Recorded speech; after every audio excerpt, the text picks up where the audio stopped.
This lesson is Visual Studio, the best tool for developing C# applications.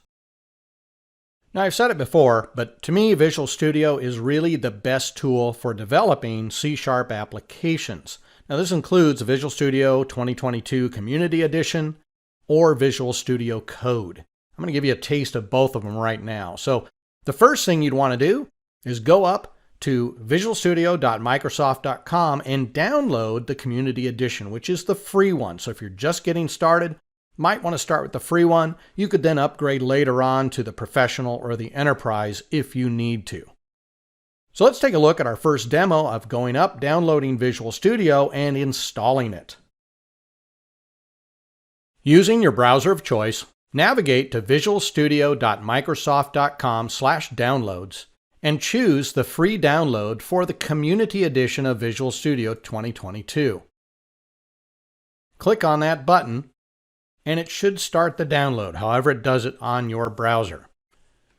It brings down a small file called Visual Studio Setup. Go ahead and open that file, allow it to make changes to your device, and it should continue with the Visual Studio installer. So this is going to take just a couple of minutes here to kind of get this Visual Studio installer ready. Once it's installed, this is where you'll install all the different versions of Visual Studio and keep things up to date. What you're going to do is you're going to choose what type of development you want to do with .NET. So you might choose you're going to do web development. Maybe you're going to do some desktop and mobile development.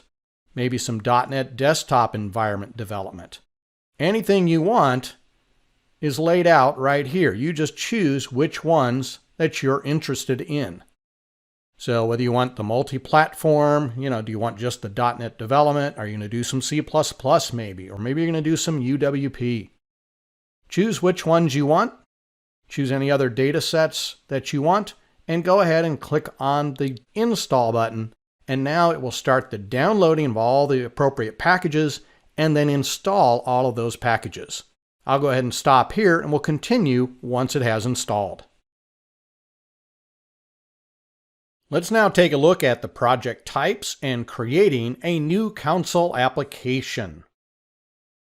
After the installation process has finished, you'll be brought up to this screen that says Sign in to Visual Studio. Now you should sign in with your Microsoft Live credentials. I'm going to go ahead and skip this for now. You then personalize your Visual Studio. So you can set your development settings. I'm going to go ahead and set mine to Visual C#. You can choose a color scheme. I like the dark one, so I'm going to go ahead and use that. But please feel free to choose whatever you want here. And then click on the Start Visual Studio button, and it goes through and creates your settings, and it launches Visual Studio.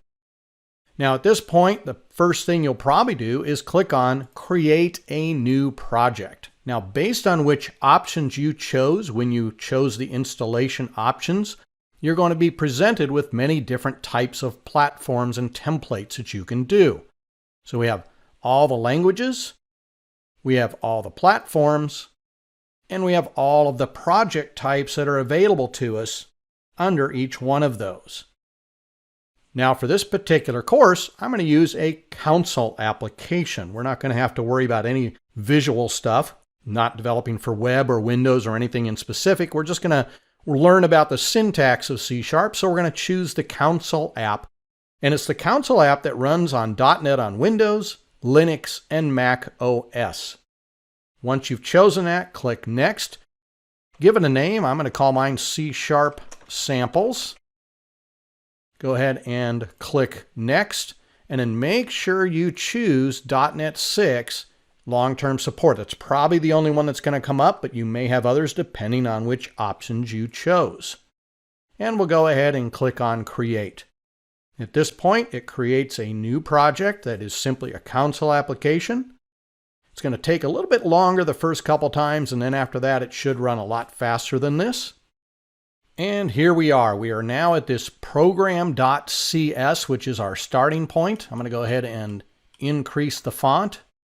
So you can do that right down here, or you can use the control key with your mouse wheel.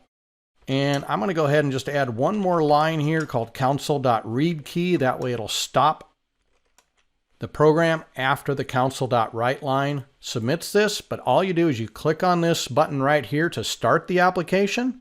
The console window comes up and it shows us Hello World, and it waits for a key for us to click any key, and then we can close the window out. As I mentioned, if you don't want to use Visual Studio, you can use Visual Studio Code. Now, this is a standalone editor that runs on Windows, Mac OS, and Linux. It has extensions to support just about any programming language. It uses command line interfaces instead of menu items like we use in Visual Studio. We're going to download it at code.visualstudio.com, and then we'll also install C# for VS Code. And we do that under the Extensions menu option or tab on Visual Studio Code. We simply search for C#. And we're also going to want to install .NET 6. And we can do that by going to .net.microsoft.com/download/.NET/6. So let's go ahead and download Visual Studio Code, install it, and install the appropriate extension so that we can program in C#. Once again, using our browser of choice, go ahead and navigate to code.visualstudio.com/download. You'll choose Windows or Linux or Mac, depending on which one you're on. I'm on a Windows box here. I'm going to go ahead and choose the 64-bit, and I'm going to see the little download appear up here, or wherever it's going to. Go ahead and click on Open File. And again, choose to make your app make changes to your device. Go ahead and accept the agreement. And this may look a little different on the various systems, Linux versus Mac versus Windows. And go ahead and select the install, select what your menu folder is going to be, and just click on install. So once you get to the install process, it's going to take very little time. It's actually a fairly small editor. The majority of this stuff comes in from the extensions that are a part of Visual Studio Code. And there we go. It's installed and it's up and going. Now again, you can choose the look you want. So I'm going to go ahead and choose the dark look here. We can, then sync to other devices, all sorts of things here. I'm going to go ahead and just shut that down for now. At this point, we now need to install .NET 6. So using your browser, navigate to .net.microsoft.com, and then the en-us download .NET 6 6.0. Come down here and choose your particular installer under the SDK. I'm going to use the Windows x64 since I'm on Windows 11. And once again, you're going to see your download should start up on this .NET 6 SDK 6.0 file. I'm going to go ahead and open that file. And there we go. It's now going to go ahead and let us do the install here on the Microsoft.NET SDK 6.0. Successful. At this point, go back now into Visual Studio Code. Click all the way down here on the left on Extensions. And you can see there's no extensions installed. There's the popular ones right here. What we want is our C# one. So just go ahead and search for C#. Choose this one from Microsoft, install that.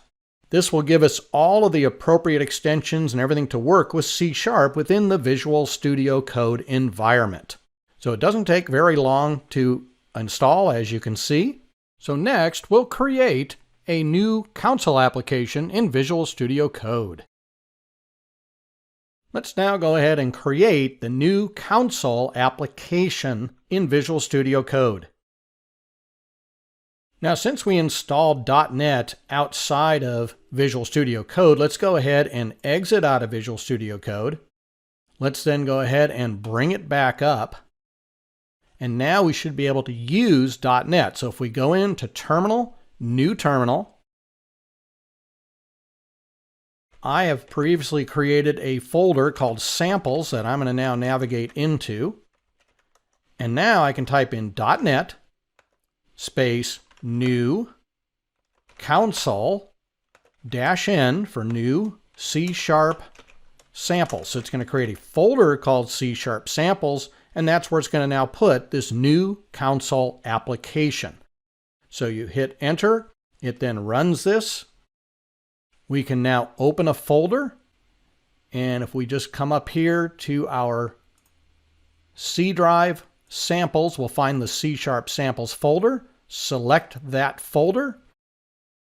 And we'll go ahead and trust all the files in this authors folder that I've created. We can open up the program.cs. Now, I'm going to go ahead and type in one more command here, just like I did with the other Visual Studio. I'm going to go ahead and type in console.readkey. Now, you'll notice a little dialog down here at the bottom. It says, required assets to build and debug are missing. Do you want to add them? Yes, I do. So once you add them, you're now ready to go. Okay, now there's one more thing we have to do. Open the VS Code folder, click on launch.sln, and you're going to want to type in external terminal. The reason why is this will give you an external pop-up terminal. It makes it, I find it just a lot easier to use if I do this. Go ahead and save this file. Now we can go ahead and start debugging.